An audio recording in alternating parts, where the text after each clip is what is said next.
Hello everyone, welcome to our YouTube channel Administrative World. As you know that we are covering public administration book written by Laxmikanth और उसमें अभी तक हम chapter 1 के कुछ topic discuss कर चुके हैं। आज हम डिस्कस करेंगे सिग्निफिकेंस ऑफ पब्लिक एडमिनिस्ट्रेशन। आगे बढ़ने से पहले मैं बता दूं, जो लोग भी यूजीसी नेट या यूपीएससी की तैयारी कर रहे हैं या कोई भी state PCS even college exam की अगर आप तैयारी कर रहे हो और आपको पब्लिक एडमिनिस्ट्रेशन से रिलेटेड कोई भी हेल्प चाहिए, आपको notes, coaching classes, test series कुछ भी चाहिए, तो आप हमें कांटेक्ट कर सकते हैं 9896859767। पब्लिक एडमिनिस्ट्रेशन का कंप्लीट सेल्फ स्टडी मटेरियल हम आपको जस्ट 1500 रुपीज़ में प्रोवाइड कराते हैं। इसमें कंप्लीट नोट्स आ जाते हैं, आपके पास पीवाईक्यूज आ जाते हैं, हर एक सब्जेक्ट के हर एक सिलेबस के जो छोटी से छोटी यूनिट है उसकी माइक्रो टॉपिक लिस्ट आ जाती है आपके पास। 100 डेज का हम आपको शेड्यूल प्रोवाइड कराते हैं और टॉपिक वाइज पीवाईक्यूज हम प्रोवाइड कराते हैं, एज वेल एज हम सोल्ड पीवाईक्यूज भी आपको प्रोवाइड कराते हैं। ठीक है, और ये इतनी सारी चीज़ें यानी ऑलमोस्ट 11 पीडीएफ हम आपको जस्ट 1500 में प्रोवाइड करा रहे हैं।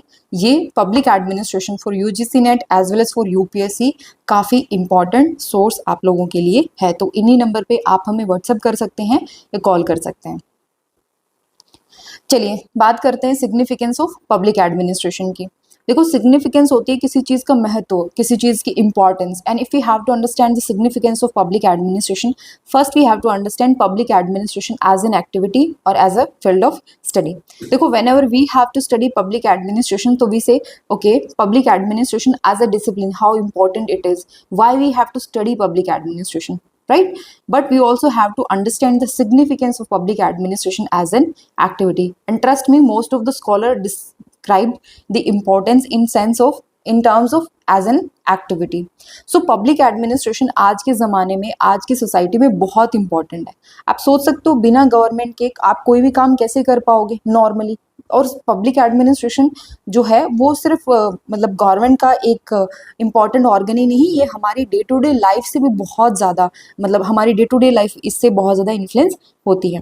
सो public administration has become an essential segment of modern society which has witness the emergence of what is called administrative thinker as administrative state. Administrative state क्या होता है? जैसे हम वेलफेयर स्टेट की बात करते हैं, वेलफेयर स्टेट में क्या होता है? एक ऐसा स्टेट जो वेलफेयर मोटिव से चलता हो।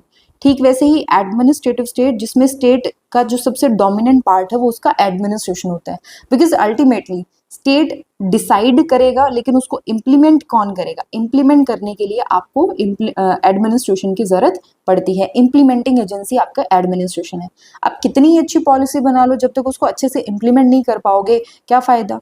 इसीलिए ये माना गया कि आज का जो स्टेट है वो एडमिनिस्ट्रेटिव स्टेट है। बिकॉज ऑलमोस्ट हर एक्टिविटी के अंदर, लाइफ के हर हिस्से में आपको एडमिनिस्ट्रेशन का इन्फ्लुएंस देखने को मिल जाएगा। इसके लिए बहुत फेमस फ्रेज है that every activity of individual from womb to tomb is regulated and controlled by the state agency। मतलब बच्चा जब जन्म लेता है उससे लेकर के बूढ़ा होकर के जब उनकी डेथ हो जाती है, इस दौरान जितनी भी एक्टिविटीज़ हैं वो सारी की सारी एक्टिविटी स्टेट एजेंसीज के द्वारा कंट्रोल की जाती हैं। दैट इज एडमिनिस्ट्रेटिव एजेंसीज के द्वारा। कैसे भाई? बर्थ सर्टिफिकेट आपका बनता है, गवर्नमेंट बना के देती है। टूम यानी डेथ सर्टिफिकेट, ये भी गवर्नमेंट बना के देती है। सिमेट्री का जो अरेंजमेंट है ये भी गवर्नमेंट खुद करती है। बर्थ के लिए हेल्थ है, फिर पहले तो ये इंश्योर किया जाए कि मैटरनल हेल्थ हो, फिर चिल्ड्रन मतलब जो है वो प्रॉपरली बड़े हों, अच्छी एजुकेशन मिले, अच्छी जॉब मिले उनको, ठीक है, एक अच्छी लाइफस्टाइल वो बिताएं, इंश्योरेंस हो उनके पास, सोशल सिक्योरिटी हो। ये सारे जो दायरे हैं ना, ये सारे के सारे पब्लिक एडमिनिस्ट्रेशन में आते हैं, राइट? इस पे बहुत सारे स्कॉलर्स ने बहुत सारी बातें कही हैं। देखो, जो लोग यूजीसी की तैयारी कर रहे हैं, नेट की तैयारी कर रहे हैं, असिस्टेंट प्रोफेसर के एग्जाम की तैयारी कर रहे हैं, उनके लिए स्टेटमेंट इंपॉर्टेंट हो जाती है। किस स्कॉलर ने क्या कहा, ये स्टेटमेंट इंपॉर्टेंट है। और जो लोग यूपीएससी की तैयारी कर रहे हैं, उस स्टेटमेंट का मीनिंग क्या निकलता है वो इंपॉर्टेंट हो जाता है। ओके, ये ध्यान रखना। तो आपको स्टेटमेंट भी पता होनी चाहिए और उसका मीनिंग क्या ये भी पता होना चाहिए। जैसे WB डॉन हम कहते हैं कि अगर हमारी सिविलाइजेशन फेल होती है, it will be mainly because of breakdown of administration. आप ये मान सकते हो एडमिनिस्ट्रेशन का होना सिविलाइजेशन के लिए कितना जरूरी है। एल्डिवाइड कहते हैं कि पब्लिक एडमिनिस्ट्रेशन का नेचर, कंटेंट एंड स्कोप, इसको heart of the problem of modern government. ये कहते हैं कि मॉडर्न गवर्नमेंट की अगर कोई भी समस्या है ना, तो ज़्यादातर केसेस में वो पब्लिक एडमिनिस्ट्रेशन से रिलेटेड ही होगी। It is the heart, it is the core of the problem of modern government.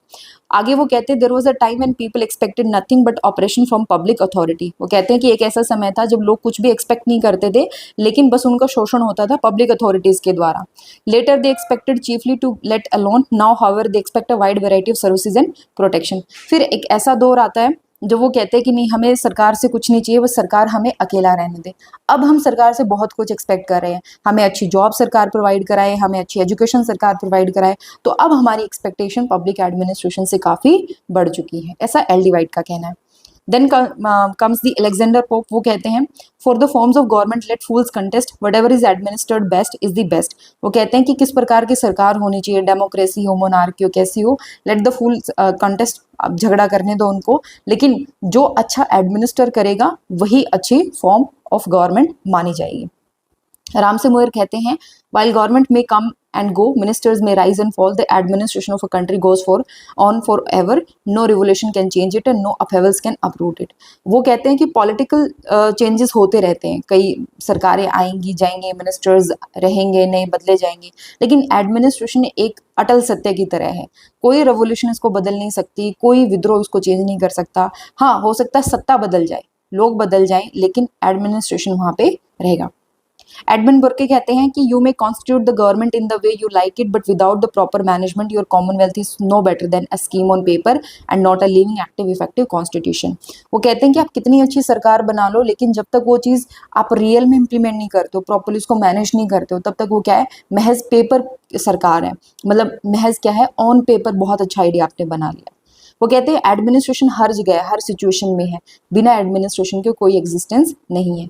Sir जोशियस stem कहते हैं the official must be main spring of the new society, suggesting, promoting and advising at every stage. ये पढ़ लो आराम से, ठीक है, ये पढ़ लो, बहुत इंपॉर्टेंट है, खुद से भी ये समझोगे ना, चीज़ें क्लियर होती जाएंगी। इंपॉर्टेंट स्टेटमेंट है, जैसे सी ए बियर्ड कहते हैं कि administration is the science of contemporary civilisation. आज के ज़माने में कोई भी सब्जेक्ट एडमिनिस्ट्रेशन के सब्जेक्ट से इम्पोर्टेंट नहीं है। सिविलाइज्ड गवर्नमेंट का फ्यूचर क्या होगा, इवन सिविलाइजेशन का फ्यूचर क्या होगा, इस बात पे डिपेंड करता है कि हम एडमिनिस्ट्रेशन को कैसे स्टडी करते हैं। यानी ये स्टडी ऑफ एडमिनिस्ट्रेशन की इंपॉर्टेंस को बताते हैं कि क्यों ज़रूरी है पब्लिक एडमिनिस्ट्रेशन पढ़ना। ऑडवेटीड क्या कहते हैं, it's again very famous statement. Ordway Tead कहते हैं कि administration is a moral act and administrator is a moral agent. एमिड डिमो कहते हैं administration is now so vast an area that philosophy of administration comes close to being a philosophy of life. आप administration को कैसे govern करते हैं, उसको लेकर के आपकी क्या फिलोसफी है, काफ़ी हद तक ये आपकी लाइफ की फिलोसफी से इंस्पायर होती है। वाइट वोल्डो कहते हैं, हालांकि इस बात का काफ़ी देखो डीप मीनिंग है, बट ये समझ के चलो कि एडमिनिस्ट्रेशन अब इतना इंपॉर्टेंट हो चुका है कि whatever you decide for administration kind of it will take decision for your own life also. ठीक है, एडमिनिस्ट्रेशन अगर मॉरल होगा तो आपकी लाइफ में भी मोरालिटी आएगी, एडमिनिस्ट्रेशन अकाउंटेबल है तो आपकी लाइफ में भी अकाउंटेबिलिटी आएगी। नेक्स्ट वाइट वोल्डो कहते हैं कि public administration is part of cultural complex. मतलब ये न केवल काम करता है बल्कि ये खुद इन्फ्लुएंस होता है, बल्कि इन्फ्लुएंस करता भी है। It is not only acted upon but also acts. It is indeed a great creative force with man welfare at its age its ideal. Apple भी है administration is the basis of government, no government can exist without administration. Felix Nigro कहते हैं the real core of administration is the basic services which is performed for the public। फाइनर कहते हैं the salient feature of modern government is its positive nature। positive nature means positive roles, मतलब लोगों के लिए welfare के लिए काम करना, बहुत सारी एक्टिविटीज परफॉर्म करना। it hardly fail to envisage any branch of moral or material sides of human endeavor। the state is everywhere it leaves hardly a gap। So these statements are very important for UGC NET aspirants, for assistant professors। और ये चीज़ अगर UPSC वाले भी पढ़ लें तो उनके लिए भी बहुत यूजफुल है अगर इनमें से कुछ स्टेटमेंट आपको याद रह जाती हैं। बट प्लीज़ अगर स्टेटमेंट कोट कर रहे हो तो किसने वो बोली है बात, ये भी ध्यान रखना। अब ये इंपॉर्टेंट है, dimension of role. Dimension of role में आता है कि कहाँ कहाँ ये चीज़ आती है, मतलब एडमिनिस्ट्रेशन कहाँ पर है। देखो सरकार कोई भी हो, it is the basis of government, whether in a monarchy or in a democracy or in a communist country, China जैसी या कोई कैपिटलिस्ट कंट्री हो, हर जगह हर प्रकार की सरकार में, घटिया से घटिया सरकार में, बढ़िया से बढ़िया सरकार में जो बेसिस होगा, जो इंपॉर्टेंस होगी वो एडमिनिस्ट्रेशन को दी जाएगी। Then it is an instrument for executing the laws policies and programmes formulated by state. State कोई भी कानून बनाता है, कोई पॉलिसी बनाता है, कोई भी प्रोग्राम है, उसको एग्जीक्यूट करने का काम किसका है? एडमिनिस्ट्रेशन का है। It is the instrument of social change and economic development specially in the third world countries. ये चीज आपको समझ में आती है जब आप डेवलपमेंट एडमिनिस्ट्रेशन की बात करते हो कि अल्टीमेटली डेवलपमेंट एडमिनिस्ट्रेशन के लिए क्या जरूरी है? आपके एडमिनिस्ट्रेशन का होना बहुत जरूरी है। Then it is an instrument of national integration particularly in the developing country. ये क्या है? नेशनल इंटीग्रेशन और डेवलपिंग कंट्री के अंदर पार्टिसिपेट करने के लिए या डेवलपिंग कंट्री में डेवलपमेंट को बढ़ावा देने के लिए, नेशनल इंटीग्रेशन के लिए क्या है? पब्लिक एडमिनिस्ट्रेशन का होना बहुत ज़्यादा ज़रूरी है। जैसे हमारी कंट्री में भी बहुत सारी प्रॉब्लम है, लैंग्वेज को लेकर के है, रीजन्स के बीच में भी है, रिलीजन को लेकर के है, कम्युनलिज्म है, सेसेशनिज्म है, मतलब अलग होना चाहते हैं, क्लास वॉर्स चलती रहती हैं, अपर कास्ट लोअर कास्ट के बीच में चलते रहते हैं झगड़े। लेकिन सबको सुलझाने के लिए सबसे इंपॉर्टेंट रोल किसका है? एडमिनिस्ट्रेशन का है। Then it is the instrument of state for providing to the people various kinds of services like educational, health and transportation etc. State को जितनी भी फैसिलिटीज प्रोवाइड करानी है वो प्रोवाइड कैसे कराई जाएंगी? जो इंस्ट्रूमेंट है वो क्या है? गवर्नमेंट है, एडमिनिस्ट्रेशन है। It is great stabilising force in the society because government change होती रहती है, हर 5 साल में सरकार बदल जाती है, इलेक्शंस होते हैं, कई बार तो कू हो जाते हैं, मतलब बेसिकली बदल दी जाती है, सत्ता के खिलाफ विद्रोह होता है। उस टाइम पे फिर स्टेबलाइजिंग फोर्स कौन सा है? वो आपका एडमिनिस्ट्रेशन है। So these points are very important you have when you have to justify the importance of public administration. Now please इस पे ध्यान देना, ये इंपॉर्टेंट है, काफ़ी इंपॉर्टेंट है, और ये स्टेटमेंट बेस्ड क्वेश्चंस आते हैं इस पे। जेराल्ड काइडन कहते हैं अपनी popular book the dynamics of public administration में कि कंटेम्प्रेरी मॉडर्न सोसाइटी में एडमिनिस्ट्रेशन के ये इंपॉर्टेंट रोल्स हैं। क्या है? एज इट इज याद रखना, जो हमने अभी पढ़ा है उसी को उन्होंने शॉर्ट में समझा दिया। Preservation of polity, political stability या पॉलिटी को बनाए रखना, maintenance of stability and order that we just studied, institutionalisation of socio economic changes, we want good education, how to do it? through the administration, so institutionalization, management of large scale commercial services like जितनी भी PSUs वगैरह हैं ultimately managed by the administration. Then ensuring growth and economic development, protection of weaker section of society, formation of public opinion, influencing public policies and political trends, these are important. Okay, so there are 8 points. There are 8 points, और ये पूछ लिया जाता है Gerald काइडन का कि कौन सा इसमें से उन्होंने मेंशन नहीं किया है, तो जस्ट रट लो, और तो क्या ही बताऊं, है ना। अब ये देखो कि देखो ट्रेडिशनली पब्लिक एडमिनिस्ट्रेशन का जो रोल था वो काफ़ी लिमिटेड था। क्यों? क्योंकि स्टेट का रोल भी बहुत लिमिटेड था। स्टेट का रोल लिमिटेड था तो आपका एडमिनिस्ट्रेशन का रोल भी लिमिटेड हुआ। लेकिन आज के टाइम पे एडमिनिस्ट्रेशन का रोल, स्टेट का रोल काफ़ी बढ़ चुका है। तो कौन से ऐसे फैक्टर्स थे जिसकी वजह से ये चीज़ें, मतलब पब्लिक एडमिनिस्ट्रेशन का जो रोल है वो बढ़ा है? पहला है the scientific and technological development that have led to big government which implies vast increase in the scope of activities of public administration. आज के टाइम पे साइंटिफिक एंड टेक्नोलॉजिकल डेवलपमेंट हो चुकी है।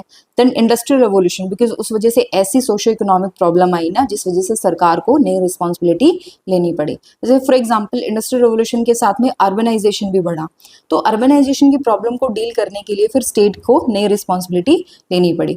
Then emergence of welfare state, welfare state में हम ये कहते हैं कि भी सरकार बहुत पॉजिटिव रोल प्ले करेगी, यानी लोगों के भले के लिए काम करेगी, और उसमें फिर बहुत सारी चीज़ें आती हैं, बहुत सारी चीज़ें आती हैं। सरकार वीकर सेक्शन के लिए पॉलिसी बनाएगी, सरकार उनके लिए रिजर्वेशन के प्रोविजंस करेगी, और भी बहुत सारी चीज़ें हैं, ठीक है। रोस्को पाउंड कहते हैं welfare state as the service state, और इससे पहले क्या था? पुलिस स्टेट हुआ करता था जिसमें सिर्फ एडमिनिस्ट्रेशन का काम था लॉ एंड ऑर्डर को मेंटेन करना। नेक्स्ट आता है the adoption of economic planning by the modern government. अब आज के टाइम पे बजट भी एक प्रकार से इकोनॉमिक प्लानिंग है। हम 5 ईयर प्लान पहले थे हमारे यहाँ, नीति आयोग एक तरीके से प्लानिंग करती है। अब उस वजह से पब्लिक एडमिनिस्ट्रेशन का अगेन दायरा बढ़ चुका है। पॉपुलेशन एक्सप्लोजन की वजह से भी, बिकॉज जैसे मैंने कहा ना अर्बनाइजेशन की प्रॉब्लम है, फूड शॉर्टेज है, ट्रांसपोर्टेशन के इशूज़ हैं, ये फिर कौन डील करेगा? Public administration. Then nature of modern warfare has increased the responsibilities and activities of public administration in terms of mobilization of necessary human and material resources. आज के time पे हम क्या कर रहे हैं? अब जैसे हमारे यहाँ क्या है मॉडर्न वारफेयर, अब जैसे डिफेंस के लिए आपको बहुत सारी चीज़ों को ऑर्गेनाइज करना पड़ता है। कौन करेगा? एडमिनिस्ट्रेशन करेगा ultimately. Then increase in natural calamity, disasters आ जाते हैं, डिजास्टर पे रिस्पॉन्ड करने का पहला मतलब कौन रिस्पॉन्स करता है, एडमिनिस्ट्रेशन करता है। आज के टाइम पे सोशल हार्मनी जो है वो काफ़ी डिक्लाइन होती जा रही है, वायलेंस बढ़ते जा रहे हैं because of class conflict, communal riots etcetera.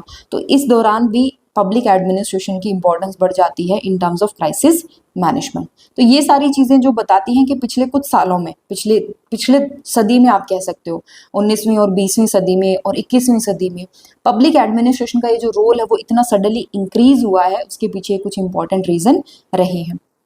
तो we can conclude by saying that, however, an increase in the variety, numbers, and complexity of functions performed by the modern welfare state has resulted in an administrative lag. It means the existence of serious imbalance between aspiration and performance. Administrative lag समझते हैं ना कि आपकी उम्मीदें कुछ और थी और जब रिजल्ट आया वो थोड़ा अलग आया, गैप क्रिएट होना। मतलब it implies the gap between the needs to be met and adequacy of administrative machinery to fulfil them. आपने सारी जिम्मेदारी लाके एडमिनिस्ट्रेशन के ऊपर थोप दी, एडमिनिस्ट्रेशन उसको पूरी तो कर पाए, उसके लिए मशीनरी भी तो होनी चाहिए ना प्रॉपर। तो इसके लिए हम क्या कहते हैं कि एडमिनिस्ट्रेशन में बदलाव लाना पड़ेगा। आपने कहा डेवलपमेंट करो, लॉ एंड ऑर्डर मेंटेन करो, वेलफेयर करो, ठीक है भाई, पर जिसके ऊपर जिम्मेदारी डाल रहे हो उसमें भी तो चेंजेस करो। इसको कहते हैं administrative development. That means strengthening the capacity and capability of administrative system through structural, procedural and behavioural changes. Structures में बदलाव करो, प्रोसेस में बदलाव करो, बिहेवियर में चेंजेस लेकर के आओ, और इसको हम कहते हैं एडमिनिस्ट्रेटिव डेवलपमेंट। ठीक है।